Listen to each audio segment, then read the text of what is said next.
నరేంద్ర మోదీ ప్రభుత్వ పాలనలో భారతదేశం అభివృద్ధి మార్గంలో పరుగులు తీస్తుంటే వరుస ఓటములను జీర్ణించుకోలేని కాంగ్రెస్ నాయకులు అసత్య ప్రచారాలతో విషం చిమ్ముతున్నారని రాజ్యసభ సభ్యులు బీజేపీ ఓబీసీ మోర్చా జాతీయ అధ్యక్షులు డాక్టర్ కె లక్ష్మణ్ మండిపడ్డారు.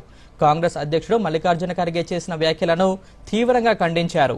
మోదీ ప్రభుత్వ పాలనలో startup India, stand up India, make in India వంటి పథకాల ద్వారా లక్షలాది యువతకు ఉపాధి అవకాశాలు లభించాయన్నారు.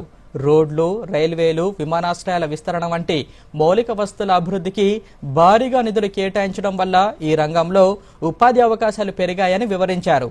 ఆపరేషన్ సింధూర్ లాంటి సాహసోపేత చర్యల ద్వారా ఉగ్రవాదాన్ని సమర్థవంతంగా కౌంటర్ ఇచ్చిన భారత సైన్యంపై దేశ ప్రజలు గర్వంగా ఉన్నారని తెలిపారు. అలాగే తెలంగాణలో కాంగ్రెస్, బీఆర్ఎస్ నేతలు పరస్పరం రాజకీయ కక్షలతో పోరాడుతున్నప్పటికీ ప్రధాని మోదీ అభివృద్ధి దృక్పథంతో అన్ని రాష్ట్రాల ముఖ్యమంత్రులతో సమన్వయంగా వ్యవహరిస్తున్నారని తెలిపారు.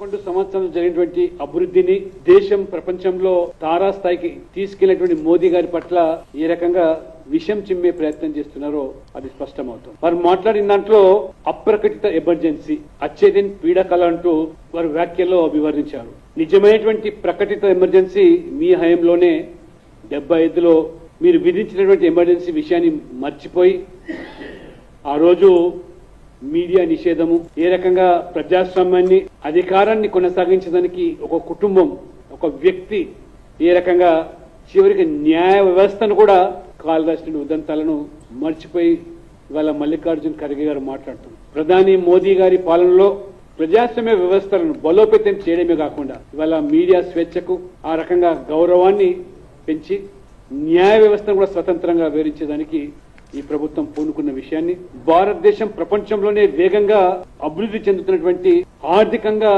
ఈరోజు India stands 4th largest economic country in the world.